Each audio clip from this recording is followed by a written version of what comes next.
جی السلام علیکم، آپ سب لوگوں کو میرے یوٹیوب چینل پہ خوش آمدید۔ میں کل سے دیکھ رہا ہوں فیس بک کے اوپر ہر جو ہے وہ ہر شخص تقریباً جو عمران خان مخالف ہے یا پی ٹی آئی مخالف ہے، وہ بنا سوچے سمجھے یہ بات شیئر کیے جا رہا ہے کہ ہم چیف جسٹس قاضی فائز عیسیٰ صاحب کو جو ہے نا سلوٹ پیش کرتے ہیں، سلام پیش کرتے ہیں کہ انہوں نے یہ کہا کہ جی صادق اور امین کا لقب جو ہے وہ ہمارے نبی پاک صلی اللہ علیہ وسلم جو آخر الزماں تھے، آخر الزماں ہیں، ان کے لیے یہ ہی مختص ہے اور تا قیامت مختص رہے گا۔ اچھا، یہ بات تو یہاں تک تو صحیح ہے، سچ ہے کہ صادق اور امین کا لقب جو ہے وہ ہمارے پیارے نبی پاک صلی اللہ علیہ وسلم کے لیے مختص ہے اور یہ لقب صرف ان کے لیے ہے تا قیامت تک۔ لیکن صادق اور امین آپ صلی اللہ علیہ وسلم کا لقب ہے، تو مینس وہ صادق اور امین تھے، اسی لیے لقب دیا گیا نا۔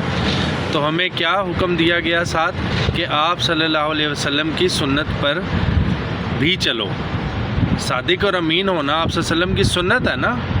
اور ایک مومن کی نشانیوں میں سے یہ نشانی بھی ہے کہ وہ صادق بھی ہوگا، امین بھی ہوگا۔ بلکہ یہاں تک کہا گیا کہ جو شخص جھوٹا ہے وہ منافق ہے، جو شخص امانت دار نہیں ہے وہ بھی منافق ہے، ٹھیک ہے۔ تو کیا میرے جو قابل احترام دوست ہیں، میرے قابل احترام ساتھی ہیں، میرے قابل احترام پاکستانی بھائی ہیں، ان کو یہ سوچنا، یہ سمجھنا نہیں چاہیے کہ ہمارے چیف جسٹس صاحب کو نہیں یہ سمجھنا چاہیے کہ صادق اور امین ہونا یہ تو سنت رسول صلی اللہ علیہ وسلم ہے، یہ تو ہر مسلمان کے لیے بنیادی ایک مسلمان ہونے کے لیے ایک بنیادی جو ہے وہ بنیادی چیز ہے کہ آپ اپنی زندگی صبح سے شام تک جو گزار رہے ہیں وہ سچائی سے گزار رہے ہیں یا نہیں گزار رہے، آپ امانت داری سے گزار رہے ہیں یا نہیں گزار رہے، آپ صادق ہیں، امین ہیں، ٹھیک ہے۔ تو یہ جو صادق اور امین کی جو ٹرم یوز کی گئی ہے ایک یعنی ہمارے آئین میں کہ اس منصب اعلیٰ پہ وہی شخص بیٹھے گا جو صادق اور امین ہوگا، یعنی پرائم منسٹر وہی شخص بن سکتا ہے یا الیکشن وہی شخص لڑ سکتا ہے جو صادق اور امین ہوگا، تو اس میں کوئی عیب نہیں ہے، کوئی برائی نہیں ہے، ٹھیک ہے۔ تو یہ تو سنت رسول صلی اللہ علیہ وسلم ہے کہ آپ کو کسی بھی دنیا میں کوئی بھی کام کریں اس کے لیے صادق اور امین ہونا ضروری ہے، ٹھیک ہے۔ تبھی آج جو اغیار ہے وہ کیوں کامیاب ہے، حالانکہ وہاں سود کا کاروبار ہے، وہاں دنیا کی ہر برائی ہے، لیکن ان میں وہ صادق بھی ہیں، وہ امین بھی ہیں، وہ سچے بھی ہیں اور وہ امانت دار بھی ہیں، ٹھیک ہے۔ تو اسی لیے اللہ پاک نے ان کو دنیا میں آج فوقیت دی ہوئی ہے، وہ کامیاب ہیں، وہ آگے ہیں، مسلمان پس رہے ہیں، مسلمان خوار ہو رہے ہیں، ذلیل ہو رہے ہیں، رسوا ہو رہے ہیں، صرف اس لیے کہ ہم صادق اور امین نہیں ہیں۔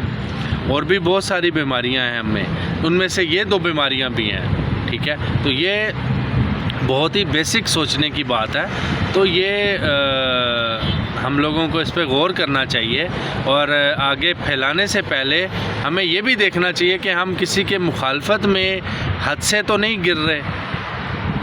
ایک حد مقرر ہے اس سے نیچے تو نہیں گر رہے یا ایک حد سے اوپر تو نہیں اٹھا رہے، تو ہمیں میانہ روی اختیار کرنی چاہیے، اپنی